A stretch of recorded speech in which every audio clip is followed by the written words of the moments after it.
The snow hadn't stopped for 2 days. Wind howled through the pines like something alive, dragging the cold across the sleeping town of Ember Falls. Officer Ryan Cole sat alone in his cabin, a bottle half empty on the counter, and a photo of his wife, gone 3 winters ago, face down beside it. Then came the scratching, faint at first, then frantic, a sound that didn't stop. All night, it clawed at his door through the storm. By dawn, Ryan couldn't ignore it anymore. When he finally opened the door, what lay shivering on his porch made his chest tighten like a fist. The snow came down in sheets, so thick it erased the world past the porch light. Ryan stood in the doorway, breath fogging the air, his hand gripping the knob until his knuckles turned white. There was a GermanShepherd, matted for a cake with ice, ribs pressing against its skin. Its eyes, clouded with exhaustion, fixed on him as if it knew him. "Jesus," Ryan muttered, dropping to one knee. "Where the hell did you come from?" The dog didn't bark. It only whimpered, barely able to hold itself up. Something dark stained its right paw, blood, frozen stiff. He hesitated for a heartbeat before opening the door wider. "Come on," he whispered. "Inside, boy." The shepherd limped in, collapsing just past the threshold, its breath a shallow tremor. Ryan shut the door against the blizzard, kneeling beside the animal. He wasn't used to visitors, not since the accident. The silence in his cabin had been his punishment and his comfort. Now it was broken by weak whines and the sound of his own heart racing. He grabbed an old blanket from the couch and wrapped the dog tight, rubbing its fur to warm it. "All right, easy now. You're safe." When he leaned closer, he noticed something, a torn leather collar around its neck, crusted with snow. The brass tag was scratched almost beyond recognition, but a few letters remained visible. A damn. Ryan's breath hitched. That name. He stumbled to his feet, rubbing his temples. Adam. It couldn't be. He forced a deep breath, trying to steady the tremor in his hands. It was just a coincidence. There were plenty of Adams in the world. But his mind wouldn't let it go. That same name engraved on the wooden cross behind the church. The one he visited every month. His son's name. The storm outside groaned against the walls. Inside, the clock ticked too loud. Ryan poured water into a bowl and set it down. The dog lifted its head weakly and drank, its tongue trembling. Ryan crouched, studying it closer. The paw injury looked fresh, torn by something sharp, not a simple cut. Maybe barbed wire. Maybe worse. He found his first aid kit and cleaned the wound, muttering softly to keep the dog calm. The animal didn't resist. It just stared at him, a deep, knowing stare that made Ryan feel as though he were being watched from behind those eyes. "All right," he said, forcing a tired smile. "We'll get you fixed up. Just hang in there." He lit the fireplace. The crackle filled the room with life again. Ryan sank into the armchair, the dog lying nearby, its head resting on the wooden floor. The warmth began to thaw the space between them. But as the hours passed, Ryan couldn't shake the unease crawling beneath his skin. The dog kept twitching in its sleep, letting out low, distressed growls, like it was dreaming of something terrible. Once, just before dawn, it jolted upright and barked toward the door. A single, sharp sound. Then silence. Ryan's pulse quickened. He went to the window, peering through the frost. Nothing, just snow and shadows. But when he turned back, the dog was standing, staring directly at the framed photograph on the mantel, the one of Emma and Adam. Ryan froze. "How?" The shepherd whimpered again, pawing lightly at the floor, its tail lowering as if it had done something wrong. Ryan's throat tightened. "You've got that name," he murmured, "and now you're looking at him." He looked at the photo, Adam's small face grinning, his wife's arm wrapped around both of them, sunlight spilling over their shoulders. It had been 3 years since the crash. 3 years since Ryan, half-drunk and exhausted, had taken that wrong turn on the icy back road. 3 years since he lost them both. His chest ached with the memory. He sat down beside the dog and whispered, "I don't know who you are, but you picked the wrong house, buddy." The shepherd tilted its head, and for the briefest moment, Ryan could have sworn its eyes weren't brown anymore. They looked green, just like Adam's. The next morning, the storm had calmed to a soft drift of flakes. Ryan woke to the sound of scratching again, not frantic this time, just steady. He rose quickly, expecting the dog at the door, but it wasn't there. It was standing by the window, pawing at the glass. "Hey, stop that." The dog turned to him, then looked back outside, whining softly. Ryan stepped closer and froze. There, in the snow beyond his yard, were footprints. Not paw prints. Bare feet, small, leading from the woods straight toward his porch, then disappearing under the fresh snow. He opened the door, scanning the white blur. His heart hammered in his chest. The wind carried a faint sound, something between a cry and a whisper. He turned to the dog. Its ears were up now, body tense, staring into the tree lean. "You hear that too?" A low growl rolled from its throat. Ryan grabbed his coat and gun belt, sliding into his boots. "All right, stay close." They stepped into the cold together. The air was so sharp it burned. The trail was faint now, but Ryan followed where the snow had thinned, the edges of small footprints leading deeper into the woods. His breath quickened. "Hello," he called out. "Anyone out here?" Only the wind replied, brushing through the frozen branches. After a few minutes, the prints ended, vanishing beside a hollow oak. Ryan crouched down, studying the ground. Something caught his eye, a shred of red fabric, frozen in ice. He tugged it free. It looked like part of a child's jacket. The shepherd barked suddenly, digging at the base of the tree. Ryan's pulse surged. "What is it?" He knelt beside the dog and saw it, a rusted tin box, half buried in the snow. He pulled it out, prying the lid open. Inside were water-damaged photos, faded and torn. He lifted one and felt his stomach drop. It was him, Emma, and Adam at the lake. The same photo he thought was lost in the crash. He staggered back, chest constricting. "How the hell?" The dog whined again, eyes fixed on him. Ryan met its gaze, and for an instant the world felt wrong. The air went still. The forest seemed to hold its breath. Then, faintly, from somewhere behind him, a voice whispered through the trees. "Daddy." Ryan froze. That single word, "Daddy," cut through the icy air, soft and fragile, but unmistakably real. His breath caught in his throat. The forest around him swayed with the wind, but nothing moved that could have made a sound. The shepherd stood rigid beside him, fur bristling, its gaze locked into the trees as though it saw what Ryan couldn't. "Adam." The name slipped out before he could stop it. His voice cracked against the cold. "Is someone out there?" Silence. Then, faintly, the whisper again. "Daddy." Ryan's chest tightened. He turned in a slow circle, snow crunching beneath his boots. But there was no one, only the trees, black and skeletal, shifting like ghosts in the dim morning light. He swallowed hard and drew his flashlight, sweeping the beam through the woods. It caught on something, a flash of color between the branches. Red, the same shade as the torn fabric in his hand. "Stay," he ordered the dog, though his own legs trembled. He pushed forward, branches scratching at his face as the wind howled again. The shape ahead grew clearer, a small red jacket hanging from a low branch, flapping faintly in the breeze. He reached out and touched it. The fabric was stiff with frost. He pulled it down and stared at the patch sewn onto the sleeve, a faded cartoon rocket ship, his son's favorite. He stumbled back a step, knees weak. "No," he whispered. "No, that's not possible." The shepherd barked suddenly, sharp and loud, snapping him out of his trance. It wasn't looking at the jacket. It was looking past him. Ryan turned. Through the trees, a figure was moving, small, barefoot. "Hey!" he shouted, his voice echoing through the forest. "Stop." The figure darted deeper into the woods. Ryan lunged after it, slipping on the ice, branches tearing at his coat. "Wait!" The dog sprinted ahead, barking frantically. Ryan followed its trail until they broke through into a clearing. But the space was empty, only the snow, untouched except for the tracks that led in and never came out. Ryan stood panting, his breath steaming in the cold. "God, what's happening to me?"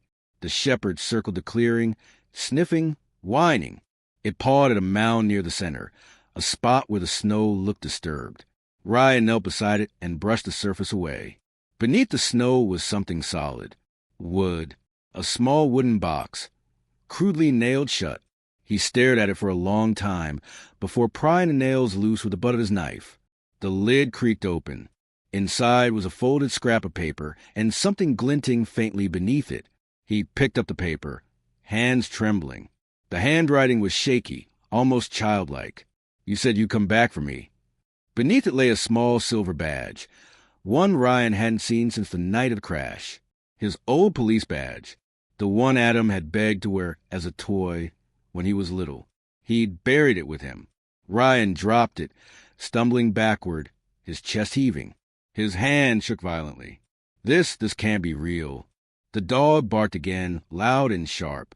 Ryan turned and froze. Standing at the edge of the clearing was a woman. Her coat was soaked, hair tangled and dark with snow, but her face, pale, hollow-eyed, made his blood run cold. "Emma?" he whispered. But as soon as he blinked, she was gone. The forest fell dead silent. He stood there, motionless, heart slamming his chest, every nerve on fire. Then he heard it again, the faint sound of scratching. Not at the door this time. Underneath him, the ground. He stepped back, scanning the area. The noise came from beneath the snow, near the same spot where the box had been. He dropped to his knees, brushing it aside until his glove struck something hard. It wasn't more wood. It was metal. A trapdoor. Ryan's pulse spiked. He cleared the rest of the snow away and found an old, rusted latch. With effort, he pried it open. A gust of stale, cold air rose from below, and a faint smell of earth and decay. The dog whimpered. "Stay here," Ryan muttered, though his voice barely held steady. He lowered his flashlight into the darkness. The beam revealed a narrow tunnel leading underground, wooden walls, damp and rotting. He swallowed hard, holstered his gun, and started down. Each step creaked. The deeper he went, the colder it became. The light flickered against something ahead. Drawings on the walls, drawn in crayon. Childish figures. A man, a woman, and a boy holding hands beneath the sun. Ryan's throat tightened. He reached out and touched the wall, the waxy texture of crayon smudging beneath his fingers. Another drawing, a car, a curved line above it, rain. Then another, the car upside down, flames drawn in jagged red. "Adam," he whispered, his voice cracking. The tunnel opened into a small chamber, barely large enough to stand in. The flashlight's beam landed on a shape in the corner. A small bed, a teddy bear lying beside it, half decayed, a child's jacket, the same one from the tree. Ryan's knees gave out. He sank to the ground, pressing a trembling hand to his mouth. "Oh, God!" He reached for the teddy bear, turning it over. Sewn into its side was a patch. To Adam. "Love, Mom." Tears burned behind his eyes. "Emma, why would this be here?" Then, behind him, the floorboards creaked. He turned sharply. The dog had followed him down, tail low, eyes fixed on the tunnel entrance. It growled, low and steady. A shadow moved at the far end. Ryan raised his flashlight, but the beam flickered, dimming. Who's there? No answer, only breathing. Slow, heavy. He drew his weapon. "Show yourself." Something stepped forward. A man, tall, wrapped in a heavy coat, face obscured by the brim of a cap. "Didn't think anyone would find this place," the stranger said, voice low and rough. Ryan aimed his gun higher. "Who are you?" The man chuckled, a hollow sound. "Funny, you don't remember me? I used to work the rescue team. Night of the crash." Ryan blinked. The name surfaced through the fog. Harris. Deputy Greg Harris. He'd been one of the first on scene. Ryan lowered the gun slightly. "Harris? What the hell is all this?" The man smirked. "You tell me. I thought you buried your ghosts." "I did," Ryan said, his voice breaking. "I buried my son, my wife." Harris's eyes glinted in the dim light. "Did you?" Ryan's stomach turned. "What do you mean?" The man stepped closer, shadows shifting across his face. "You were drunk, Ryan. You remember the crash, but not what happened after. Not what you did after." Ryan shook his head. "You're lying." I was there, Harris said quietly. The car didn't kill them instantly. You did. You pulled her out, left the boy when the fire caught. You couldn't face it, so you made yourself forget. You buried him right here. Ryan's heart stopped. No, that's not true. Then explain this. Harris kicked something across the floor, a small shoe, half burned. Ryan recognized it instantly. He dropped his gun, collapsing to his knees. Oh, God, what did I do? The shepherd barked, snapping the tension. Harris turned his gaze toward it. That dog, he said. Found him digging here 3 nights ago. Thought I'd dealt with it. He pulled a knife from his coat. Guess I didn't dig deep enough. Don't, Ryan said, standing quickly. But Harris lunged, the blade flashing in the dark. The dog jumped between them, teeth sinking into Harris's arm. He roared, swinging wildly. The flashlight fell, shattering, plunging the chamber into near darkness. Ryan grabbed Harris, wrestling him against the wall. The knife clattered to the floor. Harris shoved him back, both panting in the gloom. You can't change what happened, Harris snarled.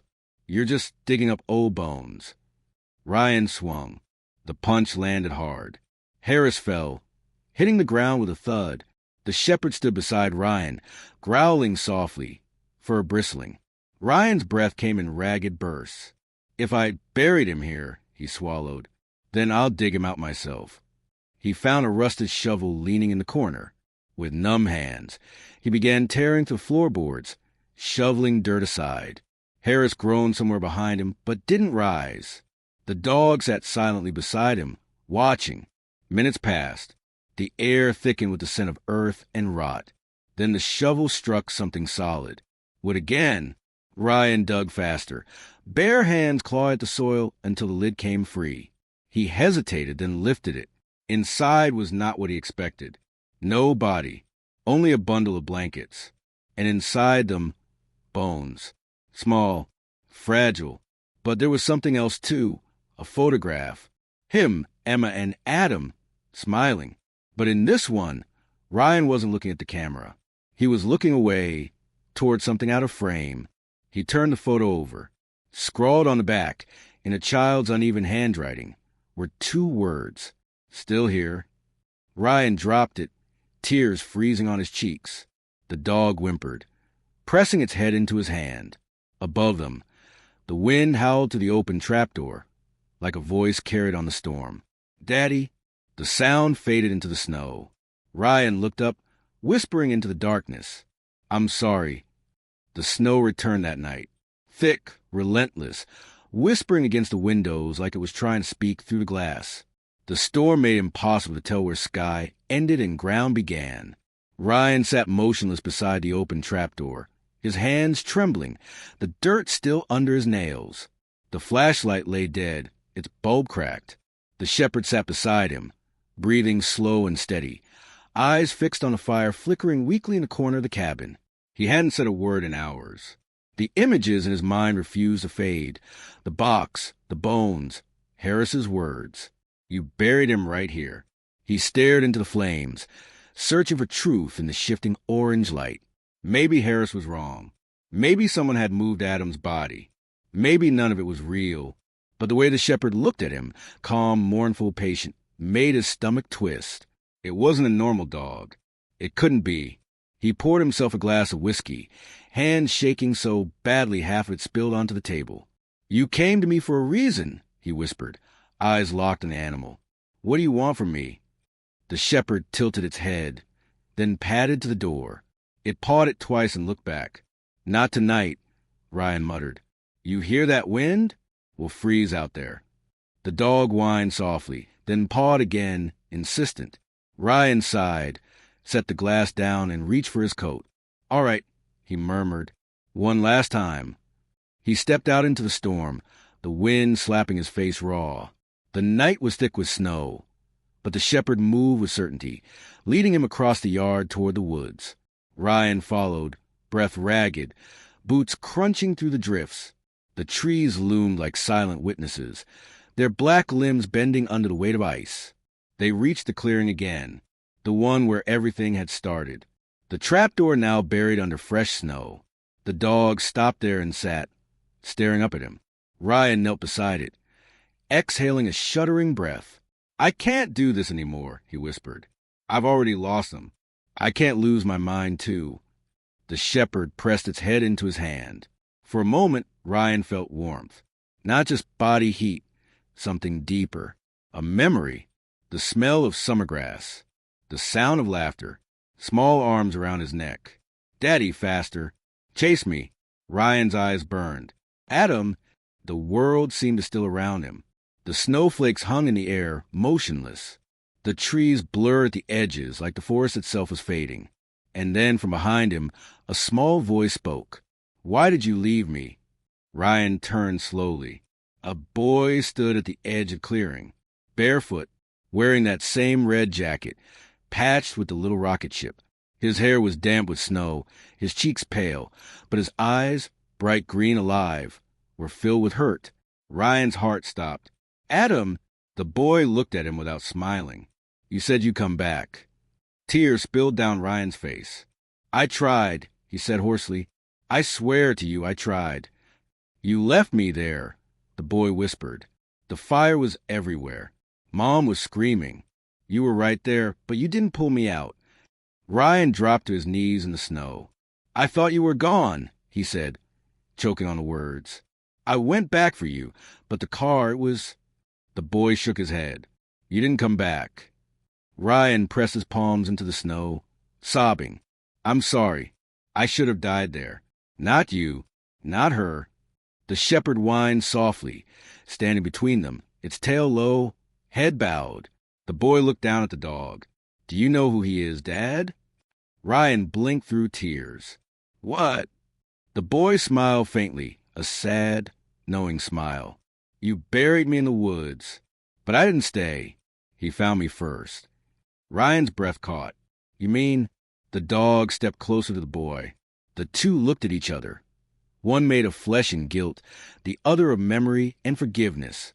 The air shimmered faintly around them. "He brought me home," the boy said softly, "so you could remember, so you could stop pretending." Ryan looked between them, his heart collapsing under the weight of understanding.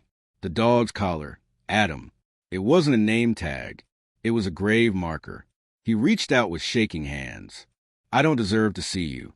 The boy walked forward slowly, the snow not crunching beneath his feet. He stopped inches away and knelt down so their eyes met. "I don't want you to see me," he said. "I just want you to stop hating yourself." Ryan broke then, utterly. His sobs echoed to the forest, raw and hollow. The shepherd leaned against him, eyes calm, steady. The boy reached out, his hand brushing against Ryan's face like a cold breeze. Fleeting, but real. "I'm okay now," Adam whispered. "You can let go." The light around them softened. The boy stepped back, his outline fading into the storm. The shepherd followed him, glancing once more at Ryan before walking toward the trees. "Wait!" Ryan cried out, stumbling forward. "Please." But they were already gone. The clearing fell silent. Only the wind remained, whispering through the branches. Ryan stood alone, staring at the empty snow where his son had been. He stayed there for hours, until the first hint of dawn touched the sky, gray and thin. Then he turned back toward the cabin. Inside, the fire had gone out. The room was cold and quiet again, but something had changed. The bottle on the counter stood untouched. The photo of Emma and Adam lay upright now, not face down. Ryan walked over, picked it up, and stared at their faces, his wife's gentle smile, his son's bright eyes. For the first time in years, the image didn't make him want to look away. He whispered, "I'll do better." Outside, the storm eased into a quiet drift of snow. The forest beyond his window stood still, peaceful. And for a brief moment, just before the light faded entirely, Ryan saw a figure by the tree lean, the shepherd, sitting tall, watching the cabin. Then it turned and disappeared into the mist. Ryan smiled faintly. "Goodbye, buddy."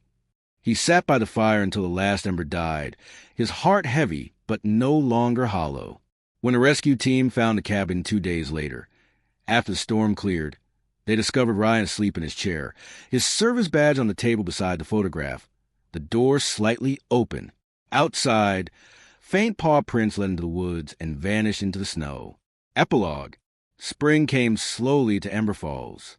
The thaw revealed new green beneath the ice, and the sound of the river returned. Locals said they still sometimes saw a lone shepherd wandering the forest trails near the old Cole property, watching, never straying too close. No one ever found the boy's remains. Only a small patch of red fabric and a broken toy rocket washed up near the creek that summer. But those who knew Ryan said his cabin felt different after that winter. Quieter, lighter somehow, as if the ghost had finally gone home. And every so often, when the wind blew through the trees just right, it sounded almost like a child laughing in the distance.